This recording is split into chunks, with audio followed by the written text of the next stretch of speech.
we're very fortunate to have you primarily to talk about your career in racing, particularly harness racing, and also your career in the media. But if we just take a step back, you're very well known in racing circles, Bill, particularly in harness racing, both as a bookmaker and a media personality. But before that, you actually started your life in retail at Myers. You've always been known for your very good dress sense and such, and probably the only man that I know who's got tailored tracksuit pants.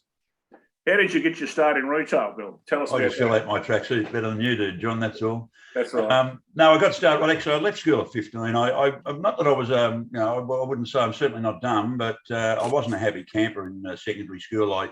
My mum died, and I was bullied a bit at school, etc. So I wasn't really keen on school that much. So my father said, basically, you better get a job. So I got a job at Myers at 15 in the carpet department.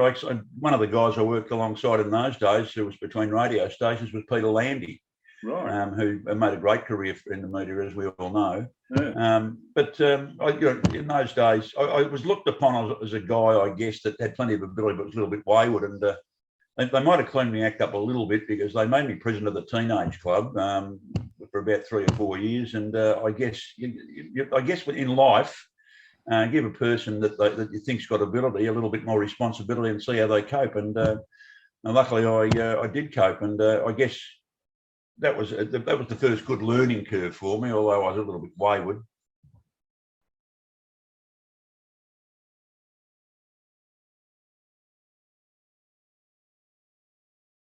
The next probably big chapter in your life, I guess, in the mid-60s, or about 65 or 66, our equivalent of Uncle Sam, Sir Robert Menzies, might have been Philip Lynch, who was the Defence Minister, called. He knocked on your door and said he'd like to take you for a while.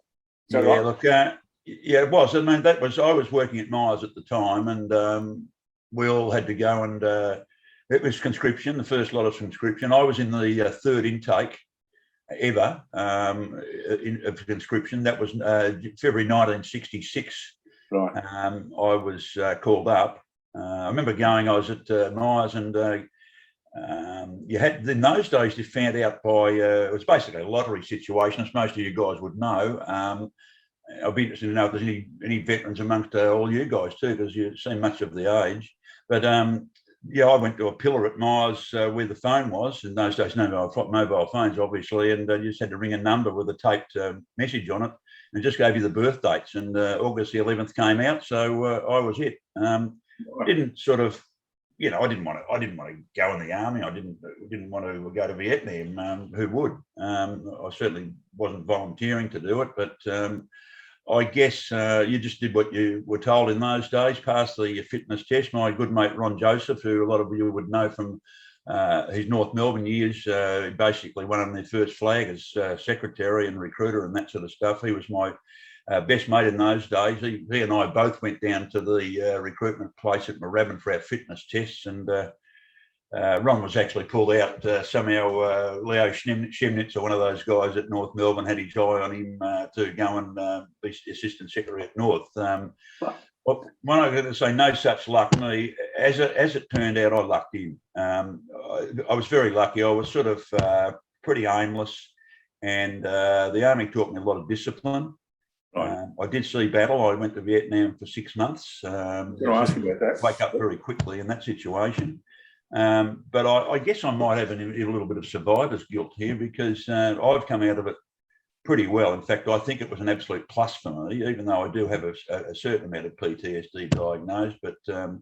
there's, I guess that's more for pension purposes, but there is certainly some there, as the psych told me. But no, I've come out of it so much better, and it certainly smartened me up and gave me some more purpose in life.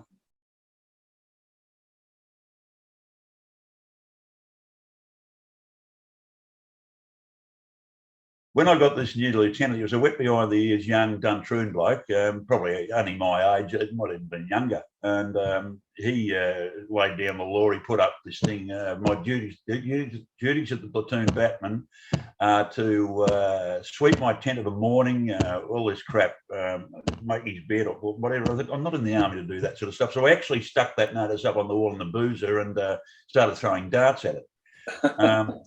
I brought him into line. In the end of a Saturday, if we were in camp, the field phone was in his tent, which was next door to mine. When I say tent, you know, they were sandbag tents and that sort of stuff.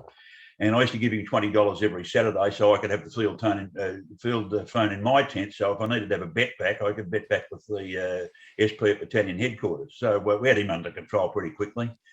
But, so that and the Crown and Anchor gave me my first taste of making a quid on the punt, although I probably backed a few winners before I went in.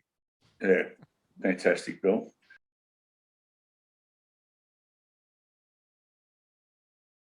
Well, you did actually get involved as an administrator in trotting early days. You worked for the Trotting Control Board. That's right. Well, I wasn't really an administrator. I was just a boy in the office. That was my first job out of the army. I worked for TNG, Touch and Go, for a while, selling insurance, but I didn't like it. The same as even selling at Myers. I'm not really I can sell myself and I can sell an idea, but I'm not really a salesman per se. Right. And didn't like that too much. I went strawberry picking in the Dandenongs. I thought this is a good idea. I got no money. I'd run out of cash, you know, as you do. I thought I was going to play Mary Hell with the money I had and ran out of cash. I remember going up to Mumbalk or somewhere like that, and I got $20 for the day for strawberry picking. And the Shepherd and Trots tonight, I'm driving back in my little Volkswagen. Shepherd and Trots tonight, there's two good things in the daily double. I just had that 20 on the daily double. Well, second leg won quite easily. The first leg went about 4 yards and fell flat on its face. So there was 20 and a lot of hard work and backbreaking work down the drain. So there's got to be a better way. And I'd actually had a job, I'd been offered a job by the harness racing, or it was a trotting control board in those days, as an assistant steward. I didn't take the job because I had to ring and say I'd been conscripted, but I went back there. They had a spare job. They had a job in the office as a registration clerk, etc., etc. And so I worked there for about 5 years. We sort of worked my way up to a certain extent, but I was going all right in the punt, and I reckon I was getting $40 a week working there, but I was flying to Harold Park every Friday night and having a bet there, and then coming back and working behind the counter at the showgrounds on Saturday night. So obviously, I probably wasn't going to stay there too long, and decided to have a crack at bookmaking. Well, you had the bug for it. How did you weave your way into bookmaking? Was it a particular person that got you in, or? No, look, I wanted to become a bookie. I knew a lot of bookies and bookies clerks, etc. And a guy called Ray Thompson, who has been a professional punter. He was a bookmaker then, but one of Melbourne's best known professional thoroughbred punters. He was a bookie then, and I had to do supposedly 6 months working for him as a clerk. It was down to 3 months. I think I only did 3 months, and then just applied. You had to have in those days you had to have $6,000 in the bank. Now, I don't even reckon I had the $6,000, but I falsified a few things, state bank statements and that sort of stuff, and got in as a bookie with the Victorian Bookmakers Association. You had to work. I couldn't get into the trots at the start, but I worked quite a few thoroughbred meetings, and right.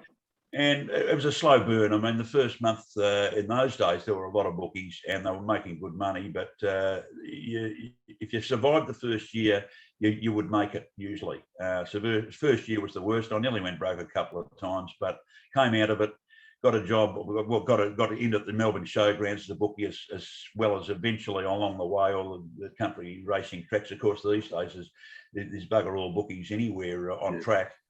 It's all corporate, but in those days, that was what it was all about. And made a career of it for 23 years, including serving on the Victorian Bookmakers Association Council.